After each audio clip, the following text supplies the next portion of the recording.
if we get to court in America and children have already been made sick from this, and the decision makers don't realise this, is that if there is no insurance and you are the decision maker, I take you to court and I will have your house and I will have your car and I will have your land, and you don't realise that. We have a case here that I know of where a farmer is being sued for £5.2 million when he had a transmitter on the end of his farm and it made people ill in the surrounding houses, and they are taking the farmer to court. There is another one I know of where councillors did not follow the law, and we had leukemia clusters around a transmitter, and the councillors are being taken to court, and there is no insurance. And these people, if they lose, they will lose everything they've stood for. The same with this case in America. There is no insurance, and if the school is found guilty, then the school insurance won't touch it, and it will be the people who signed the document and authorised it to come in, they will be sued, and they will lose everything. So actually we should recommend all people who are interested in these fields to actually find out where the mobile phone towers are, start to find out what kind of illnesses people are having around, and then even if it's a building with 10 apartments, in, for instance in Copenhagen, then sue the 10 apartments because they have signed, someone has signed it to go on the private building. You can't take the industry to court, it's too powerful. Yeah. You can take an individual. Yeah. You can take them to court. Yeah, we had a school in Denmark where there's a mobile phone tower in the middle of the school, and in 2003 I wrote the mayor of that city. I happened to know the mayor because I went to school with his daughter, and my father used to be an insurance agent in that city, so I was known in that area. And he said in 2003 that mobile phone tower needs to go no matter if it costs us money, it just has to go. And 8 years after, it's still in the middle of the school, of course, because he's from the Liberal Party and they just talk, you know, they just work. Okay, that mast has been there for 8 years now, extra than the mayor said it has to go because there were uncertainty about the health risks. Yeah.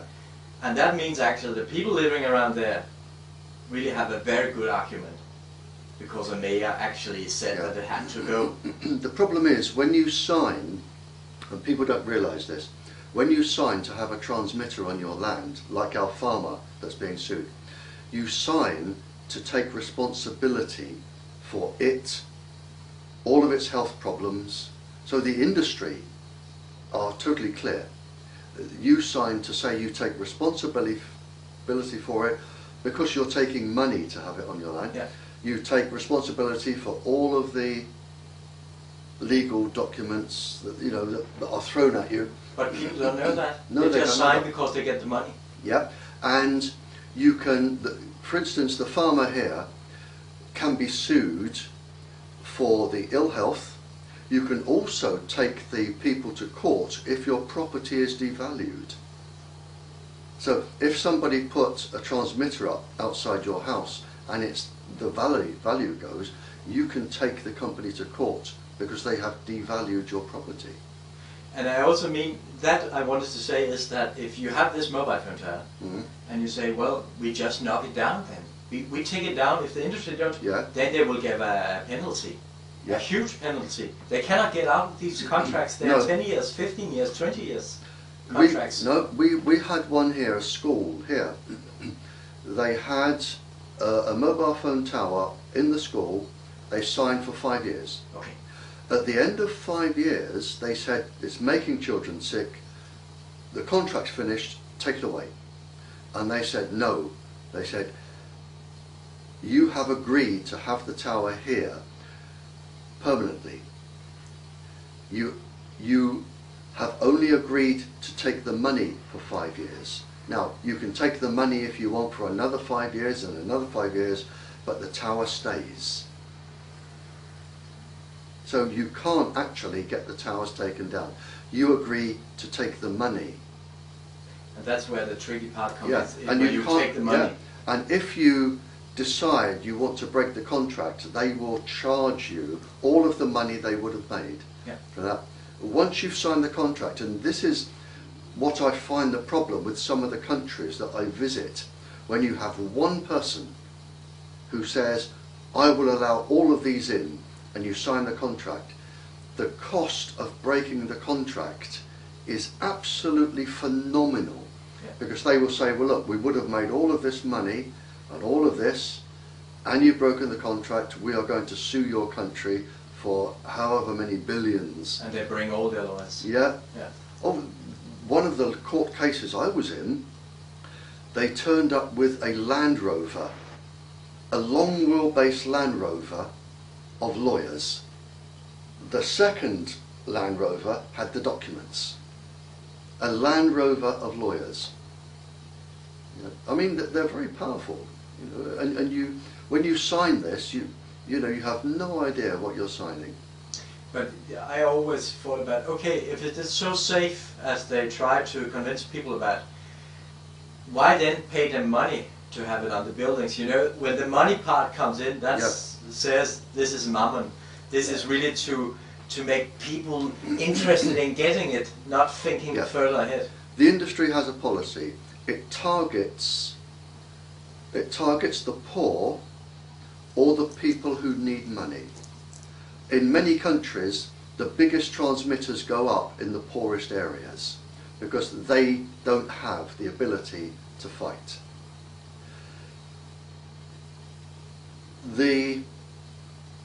I've lost my train of thought now. No, it's the poor or the one who needs money. The poor, the one that needs money. Schools, they will say, go to a school and say, look, we will give you £20,000–30,000 a year. You can buy books, chairs, whatever. It's only radio waves. They're quite harmless. So you go to schools who need money, universities that need money, colleges need money. So they will only target people who are poor or churches. They will target the poor or buildings that need lots and lots of money. Yeah, or tall buildings or buildings placed the right place for the right mast and so on. Yeah. But that's very important. Yeah, they go to the poor. Yeah. Because the poor will say, oh, we could do with £20,000–30,000. Yeah. 10-year contract, £250,000, we'll have that. Yeah, and a building block with 10 apartments, they say, oh, then we can have a new playground in the, and they always get free, they also get free internet, and they get free mobile phones. They are really bribing them in Denmark. They are getting so much. Yeah, to me, it looks like before they move in, they send a team of people. They always seem to get the cancer charity with donations. So you've got the cancer charity on your side. Yeah. Which means that the official cancer figures will be manipulated. You get the government on your side, you get anybody like the radiation watchdogs on your side, and then nobody can argue at all. Once you've got the people and the figures that you want, nobody can argue. In Denmark, when they sold the licenses for 3G, the state got about, let's say that must have been 380 million pounds, just to give the industry the right to use these frequencies. And how come so much money? Someone is being paid there. Oh yeah, it's all money and it's greed, and somebody will be making a lot of private money as well. Yeah.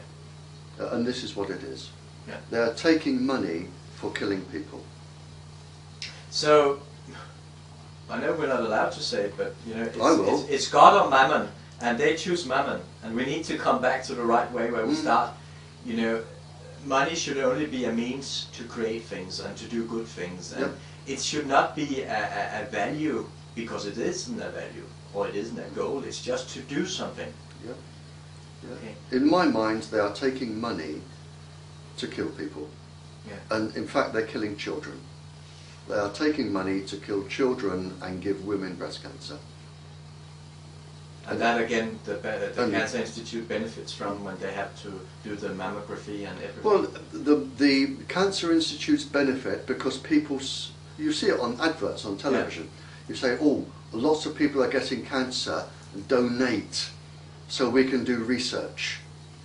And the cancer charities benefit with more cancers, the drug companies benefit. The bankers benefit. The bankers benefit. Yeah. I mean, there is a lot of money to be made out of human suffering. Yeah. And this is what they're doing.